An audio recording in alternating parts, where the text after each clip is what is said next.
Welcome back everyone my dear pharma students. So pharmacy का जो second part है इसमें आज हम लोग देखेंगे और क्विक रिव्यू करेंगे कि हम लोगों ने क्या पढ़ा था। और वैसे भी डिस्क्रिप्शन बॉक्स में इसके लिंक दी है फर्स्ट पार्ट की, तो ज़रूर देखिएगा। इस स्लाइड पे हम लोगों ने देखा था कि क्या क्या कंटेंट है as per the PCI syllabus, और हम लोगों ने इस पर भी डिस्कस किया था।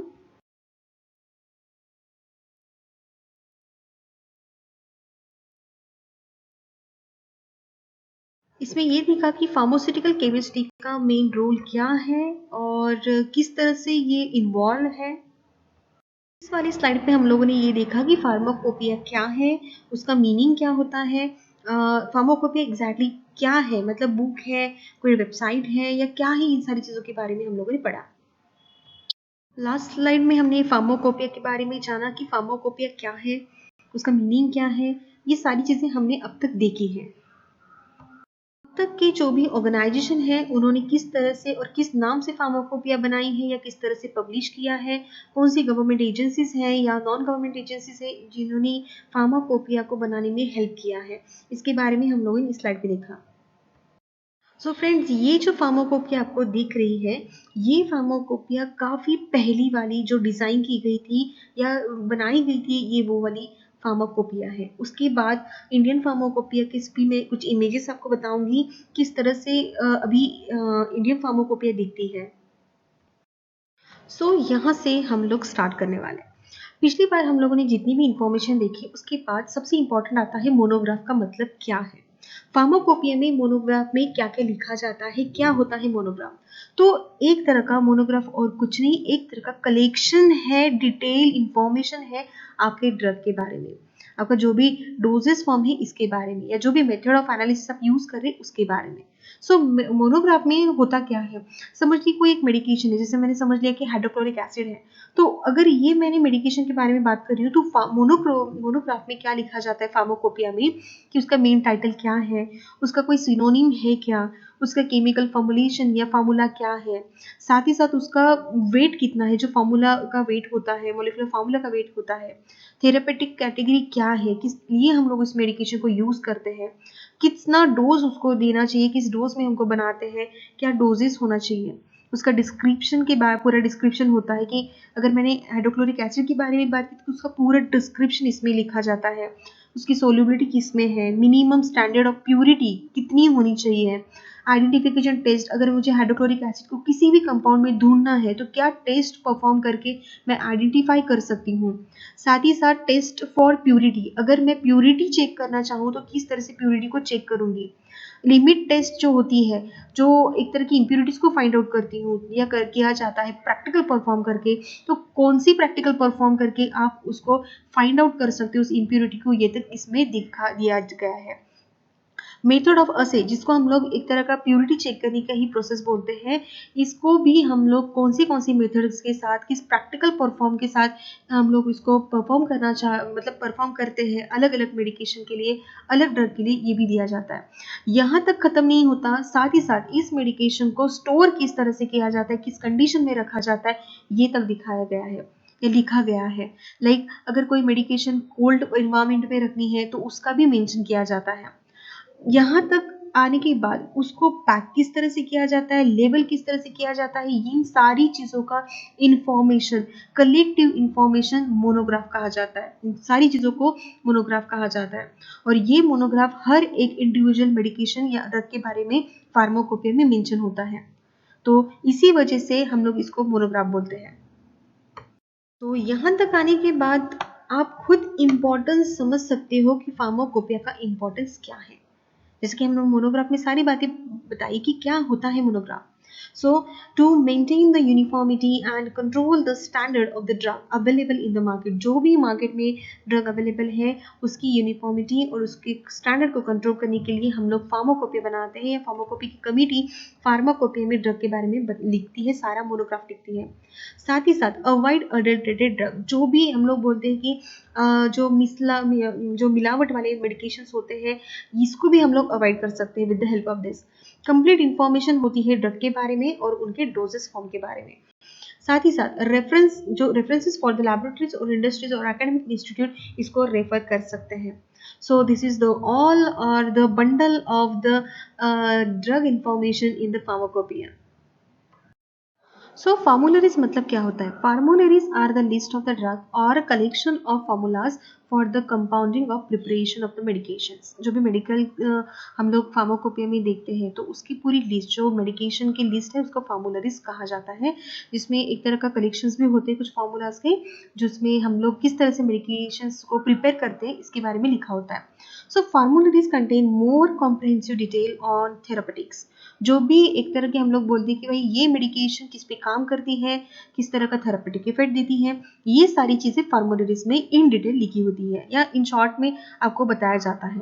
Collectively this book are known as drug compendia. तो इसी को हम लोग ड्रग कंपेंडिया भी बोलते हैं। So pharmacopoeias plus formularies is nothing but it's a drug compendia.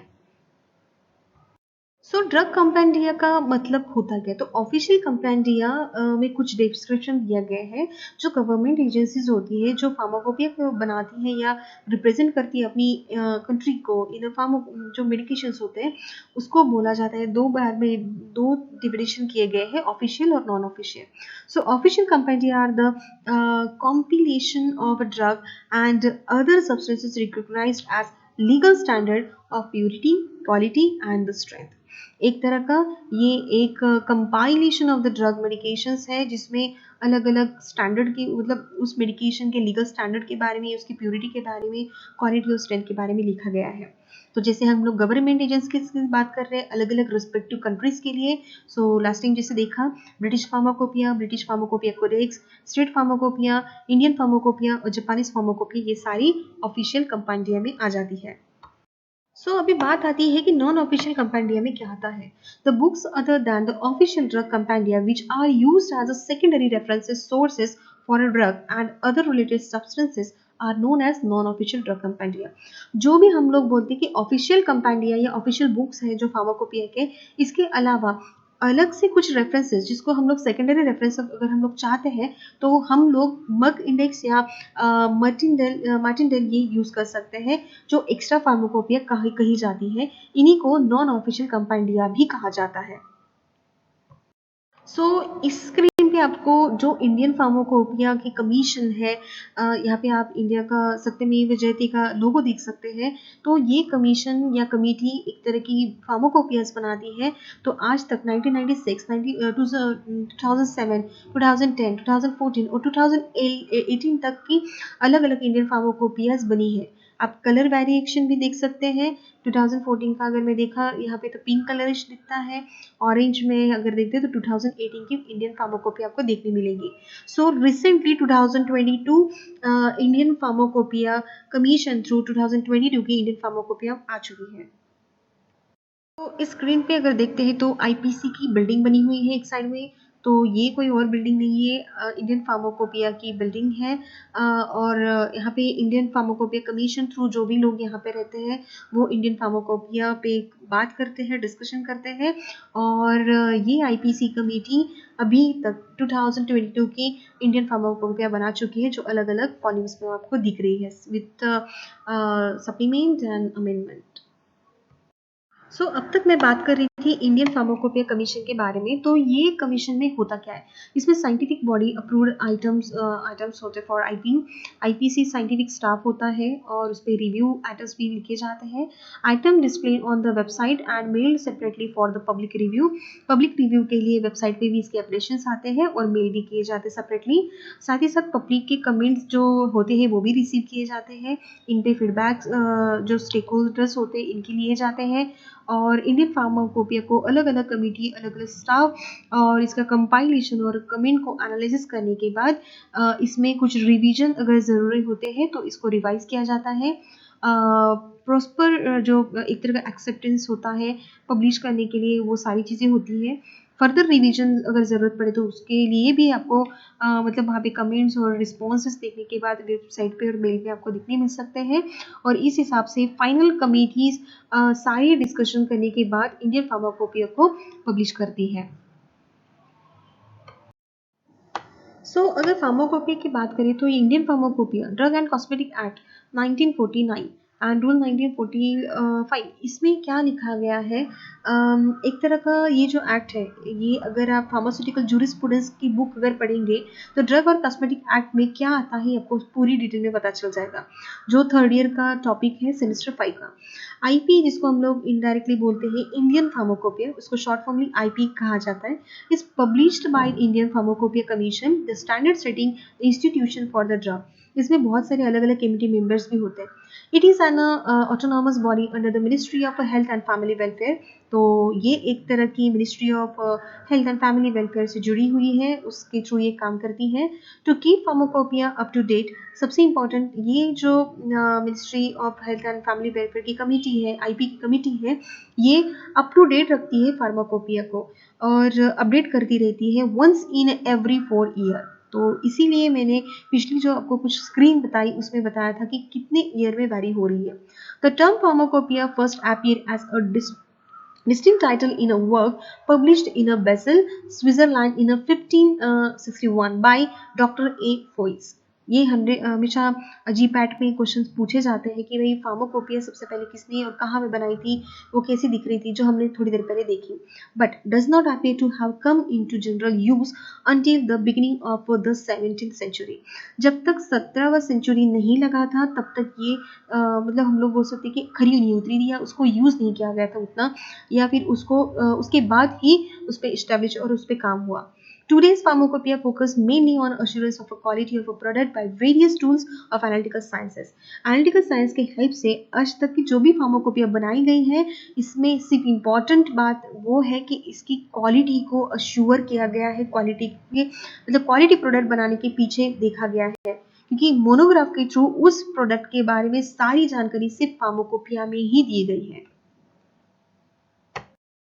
तो यहाँ तक तो आपको पता चल गया होगा कि इंडियन फार्माकोपिया एक तरह की कौन सी बुक है। ये ऑफिशियल बुक है। क्या करती है, ड्रग के बारे में इसमें है, जो भी स्टैंडर्ड ड्रग है उसको डिफाइन करती है, फिर उसकी आइडेंटिटी या उसकी प्योरिटी हो या उसकी स्ट्रेंथ को उसमें लिखा गया है, उस बुक में लिखा गया है।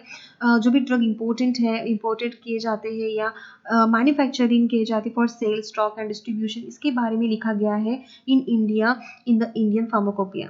In 1946, Government of India published the Indian Pharmacopoeia list which serve as supplement to the BP। अभी मुझे कौन बताएगा कि BP का मतलब क्या है? That means the British Pharmacopoeia।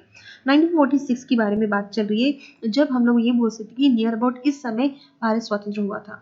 Indian Pharmacopoeia was prepared by Indian Pharmacopoeia committees formed in 1948। और उसके बाद सीधे 1948 को इंडिया वालों ने इंडियन फार्माकोपिया कमेटी बना दी और उसके बाद इंडियन फार्माकोपिया के हेल्प से हम लोगों ने इस इंडियन फार्माकोपिया को रेफर करना शुरू कर दिया, जिसे हम लोग बोलते हैं कि हर एक एडिशन का एक सप्लीमेंट होता है। सप्लीमेंट इन द सेंस हम लोग जैसे कि कुछ एक्स्ट्रा चीज़ें जो ऐड करनी होती है तो उसको हम लोग सप्लीमेंट थ्रू बोल देते हैं। तो इसमें इंडियन फार्माकोपिया के थ्रू ईयर ऑफ पब्लिकेशन अगर आप स्क्रीन पे देख रहे हो तो उसमें इतने सारे मोनोग्राफ्स ऐड किए गए थे।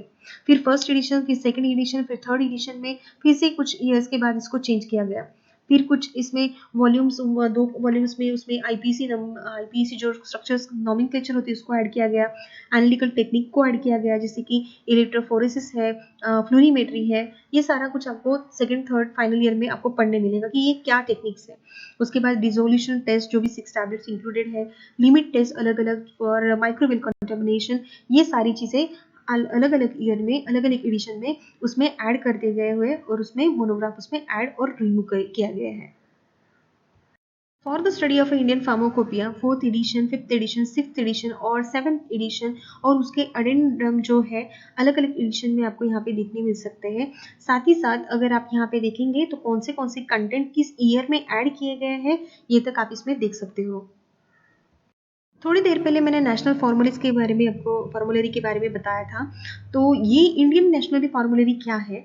So it is an reliable reference book. Of course ये सारी चीज़ें हम लोग बुक के बारे में पढ़ रहे हैं जो फार्मा की बुक्स हैं, on drug formulation for the practising physician, clinician या pharmacist, clinical pharmacist, nurses and other engaged in the health care profession. जो भी हेल्थ केयर प्रोफेशन से जुड़े हुए हैं ये सारे लोग इंडियन नेशनल फार्मूलेज को यूज़ कर सकते हैं। इंडियन फार्मास्यूटिकल कोडेक्स 1953 ये भी एक तरह की बुक है जिसमें डिटेल इंफॉर्मेशन दी गई है ड्रग्स के, जो एक तरह के हम लोग बोलते हैं indigenous drug of the India के बारे में इसमें इंफॉर्मेशन दी गई है। हमेशा इंडियन फार्माकोपिया के ऊपर क्वेश्चन जब आते हैं तो सब सेकंड मोस्ट इम्पोर्टेंट क्वेश्चन बनता है कि ब्रिटिश फार्माकोपिया क्या है। सो ब्रिटिश फार्माकोपिया के बारे में स्क्रीन पे देखेंगे। So British pharmacopoeia is the source of official standard of the drug. जैसे कि हम लोग ये इसको ये बोल सकते हैं कि एक ऑफिशियल बुक है in UK and other part of the world. ये एक तरह की इसकी भी अलग सी कमीशन बनती है। Since then pharmacopoeia commission is reconstituted from time to time and new edition of the British Pharmacopoeia are published। जैसे कि मैंने आपको अब तक की इंडियन फार्माकोपिया के बारे में बताया कि टाइम टू टाइम इसके न्यू एडिशंस आते रहते हैं, कुछ चीज़ें ऐड होती है, कुछ रिन्यू होती है, कुछ सप्लीमेंट्स बनती है। सेम इसी तरह से ब्रिटिश फार्माकोपिया के साथ भी ऐसा ही होता है, इसमें भी कुछ केमिकल्स या फिर ड्रग की इंफॉर्मेशन दी जाती है। It was first published by the General Medicine Council and was later done by the pharmaceuticals। So friends, ये है ब्रिटिश फार्माकोपिया। इसमें फर्स्ट पब्लिकेशन कब हुआ है, 14th पब्लिकेशन कब हुआ है, और इसके बाद ये मतलब कितने वॉल्यूम्स में आती हैं, क्या इसमें ऐड किया गया है। जैसे हम लोग फर्स्ट पब्लिकेशन 1864 की बात करें तो इसमें कुछ मेडिकेशन या प्लांट एक्सट्रैक्शन के बारे में, क्रूड ड्रग के बारे में लिखा गया था। उसके बाद जब 1988 की बात करें तो इसमें 2 वॉल्यूम्स की बनाई गई और 2000 मतलब 2100 मोनोग्राफ्स इसमें ऐड किए गए। और साथ ही साथ इतने सारे मेडिकेशंस एक बुक में नहीं हो सकते थे, इसलिए इसके वॉल्यूम्स बना दिए गए और वॉल्यूम 1 और वॉल्यूम 2 में इसका डिस्ट्रीब्यूशन किया गया। सो वॉल्यूम 1 में monograph of medical and pharmaceutical substances को सारे इसमें डाले गए और वॉल्यूम 2 के अंदर फॉर्मुलेशंस और ब्रेड product as well as appendix जो भी है अपेंडाइजिस इसको ऐड किया गया। इस स्क्रीन में ब्रिटिश फार्माकोपिया कोडेक्स, जिसको हम बीपीसी कहते हैं, इसके बारे में आपको इन्फॉर्मेशन दूंगी। ये भी एक तरह की रेफरेंस बुक है जो एक तरह के to physicians and the dispensing pharmacist इसको यूज करते हैं since 1907 as per the council of pharmaceutical society. Since then subsequent revision of this book are publish. जैसे कि मैंने आपको बोला कि ईयरली इसको या फिर इसकी रिवाइज किए जाते हैं, इस बुक में कुछ ऐड किए जाते हैं। The decision of medicine commission stated that there should be only one book of standard of a medicine, so BPC was discontinued। तो यहाँ पे एक तरह का बताया गया कि वही ब्रिटिश फार्माकोपी की एक ही बुक जो स्टैंडर्ड रहेगी उसी को कंटिन्यू करेंगे। तो यहाँ पे बीपीसी की जो बुक थी उसको यहाँ तक डिसकंटिन्यू किया गया था। Later BPC was published as the pharmaceutical codex और इस वजह से ब्रिटिश फार्माकोपिया कोडेक्स को फार्मास्यूटिकल कोडेक्स नाम से पब्लिश किया गया and plan to be encyclopaedia. सवाल ये आता है कि ब्रिटिश फार्माकोपिया और बीपीसी, जिसमें हम लोग को ये बोलते हैं कि ब्रिटिश फार्माकोपिया कोडेक्स में क्या डिफर हो सकता है। So BPC contain more drug and preparation. तो बीपीसी में जनरली ज़्यादा ड्रग के बारे में इंफॉर्मेशन थी, साथ ही साथ उसकी प्रिपरेशन के बारे में भी लिखा गया था। It contain additional information on standard of the drug, surgical dressing, pharmaceutical preparation. देखिए, सर्जिकल ड्रेसिंग भी इसमें ही इंक्लूड होती है। It provides action and uses of the drug. साथ ही साथ जो भी मेडिकेशन के एक्शंस हैं, उसके यूजेस है, इसके बारे में लिखा गया था। It contain formula and preparation method of some other formulations too। अलग अलग फॉर्मुलेशंस के लिए, प्रिपरेशंस के लिए भी इसमें मेथड्स दी गई थी, लेकिन जैसे कि कमिटी ने डिसाइड किया तो एक ही बीपी चलेगी। उसके बाद उन्होंने फार्मास्यूटिकल कोडेक्स के नाम से इसको पब्लिश कर दिया। जैसे हमने लास्ट टाइम इंडियन फार्माकोपिया के बारे में बताया तो उसमें भी इंडियन नेशनल फार्मुलरीज थी, तो उसको हमने बताया था same as like British National formularies के बारे में बताऊंगी तो BNFs को कहा जाता है। इसमें भी अलग अलग source of the essential information दी गई है ड्रग की और मेडिसिन की, जो पब्लिश की गई है pharmaceutical societies through of the great Britain and the British medical association के थ्रू, जो ब्रिटेन और ब्रिटेन मेडिकल एसोसिएशन के थ्रू बताई गई है। Pharmacological classification of the drug are given. सबसे इंपॉर्टेंट, अगर आप सेकंड थर्ड फाइनल की अगर फार्माकोलॉजिकल बुक देखेंगे तो उसमें जो बताएगी, जैसे एंटी वायरल के बारे में अगर बात करूँगी या फिर एंटी मलेरियल के बारे में बात करूँगी, जैसे मलेरिया होता है तो उसके लिए कौन सी मेडिकेशन यूज़ करते हैं या इसी को बोलते हैं कि ये एंटी मलेरियल ड्रग है। और अलग अलग वे ऑफ थ्रू, जैसे मैकेनिज्म ऑफ एक्शन के थ्रू मेडिकेशन काम करते हैं तो उसकी क्लासिफिकेशन इसमें दी गई थी। It includes preparation as per the pharmaceutical forms. तो अलग अलग फार्मास्यूटिकल प्रिपरेशन अलग अलग फॉर्म में दी गई है। It provide information about the action, uses, doses and adverse reaction. तो अभी तक हम लोगों ने ये वर्ड यहाँ पे नहीं सुना था, अगर कोई मेडिकेशन बनाता है तो उसको बनाना कैसा है, उसकी एक्शन किस तरह से बॉडी में जाने के बाद दिखेगी, कहाँ पे इस मेडिकेशन को यूज़ कर सकते हैं, कितना डोज में यूज़ कर सकते हैं, और ज़्यादा यूज़ किया तो क्या किस तरह की रिएक्शन हो सकती है, एडवर्स रिएक्शन हो सकती है, साइड इफेक्ट रिएक्शन हो सकती है, ये सारी चीज़ें इस ब्रिटिश नेशनल फार्मूलेज में इंक्लूड की गई थी। नेक्स्ट ऑफिशियल बुक के बारे में बताऊंगी जो है यूनाइटेड स्टेट ऑफ फार्माकोपिया, जिसको हम लोग यूएसपी बोलते हैं। इस पे भी बहुत बार पेपर में क्वेश्चंस आते हैं इस पे।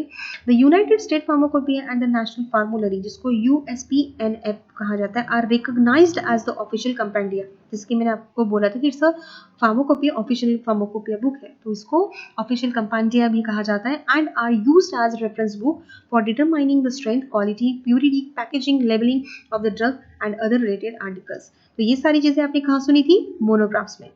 First USP was published in 1820 by US Pharmaceutical Convention in English and Latin language.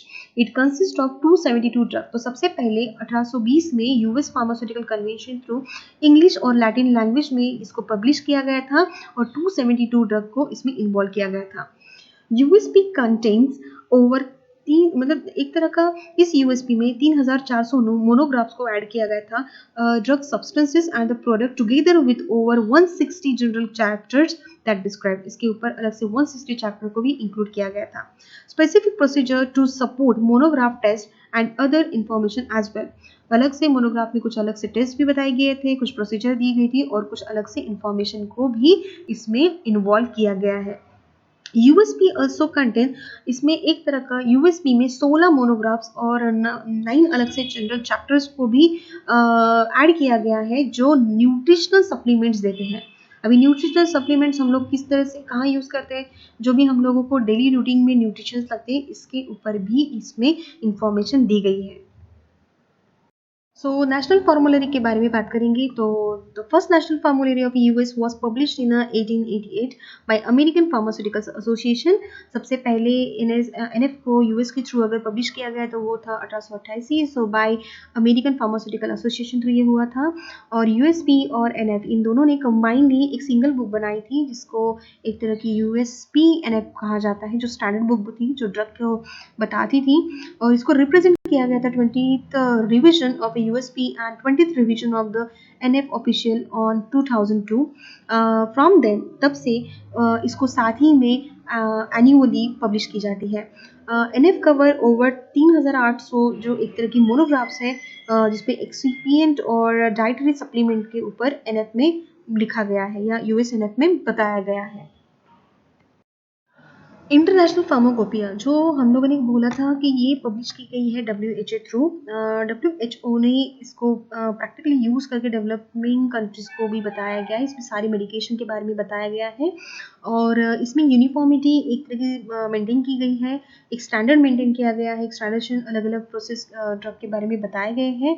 So International Pharmacopoeia was first published in 1951 in multi languages जैसे कि English, French, German, Japanese language में publish की गई है 1951 के बाद। अगर यूरोपियन फार्माकोपिया के बारे में बात करूं तो यूरोपियन फार्माकोपिया एक तरह की लीगल डॉक्यूमेंटेशन है, standards of the drug and the related substance preparation, जो एक तरह की काउंसिल ऑफ यूरोप के थ्रू बनाई गई है। इस बुक में सारी फार्माकोपिया में सारी लीगल डॉक्यूमेंटेशन है ड्रग के बारे में, जैसे कि इंडियन फार्माकोपिया में, ब्रिटिश फार्माकोपिया में आपने देखा। यूरोपियन फार्माकोपिया का वॉल्यूम 1 जो पब्लिश हुआ था वो था 1969 में, जो फर्स्ट यूरोपियन फार्माकोपिया बनी थी। उसके बाद उसमें नियर अबाउट 2000 से लेकर स्पेसिफिक जनरल मोनोग्राफ्स के बारे में लिखा गया था, जिसमें अलग अलग चीज़ें इंक्लूड थी जैसे chemical substances, antibiotics, biological product, vaccines, herbal, immunosera, radio pharmaceutical substances, homeopathic preparation, ये सारे कुछ यूरोपियन फार्माकोपिया में इंक्लूड किए गए थे। जापानीज फार्माकोपिया एस्टैब्लिश्ड और पब्लिश की गई थी। एक तरह की ये भी एक बुक है जिसमें regulate the properties and the quality of the drug पे सबसे ज़्यादा इंपॉर्टेंस दिया गया था, और ministry of health, labour and welfare of Japan ने इसको पब्लिश किया था। It contain of general notice, इसमें कुछ नोटिस है, कुछ रूल्स है फॉर क्रूड ड्रग, कुछ रूल्स प्रिपरेशन के लिए बने हैं, कुछ जनरल टेस्ट के लिए है, प्रोसेस के लिए, ऑपरेटर्स और ऑफिशियल मोनोग्राफ में इसमें सारी चीज़ें इसमें इंक्लूड की गई हैं। और फर्स्ट पब्लिश किया गया था 1886 In Japan, Japan has been revised many time this pharmacopoeia. तो ये जापानीज pharmacopoeia काफ़ी बार रिवाइज भी हो चुकी है और जैसे कि हम लोग यहाँ पे देख रहे हैं कि 1886 को सबसे पहले पब्लिश की गई थी. So thank you so much to listen this second part of the B Pharmacy first year inorganic chemistry unit number 1. सो इसका ये सेकंड पार्ट था. अभी इसका थर्ड पार्ट हम देखने वाले हैं जिसमें हम लोग अलग अलग लिमिट टेस्ट के बारे में मैं बताऊंगी आपको. उसका परफॉर्मेंस भी बताऊंगी किस तरह से उसको परफॉर्म किया जाता है, किस तरह से इम्प्योरिटी फाइंड आउट की जाती है. So before you leave please like subscribe and share. Thank you so much. पढ़ते रहिए, पढ़ाते रहिए और इन्फॉर्मेशन देते रहिए. फार्मा फील्ड में जो भी मेडिकेशन आप सोच रहे हैं कि आगे जाके बनाएं तो ज़रूर एक बार फार्माकोपिया पढ़िए और किस तरह से प्रैक्टिकल परफॉर्मेंसेस किए जाते हैं इसके बारे में आपको ज़रूर इन्फॉर्मेशन मिलेगी. So catch you later. Thank you so much to watch my video. Thank you so much. Bye bye everyone.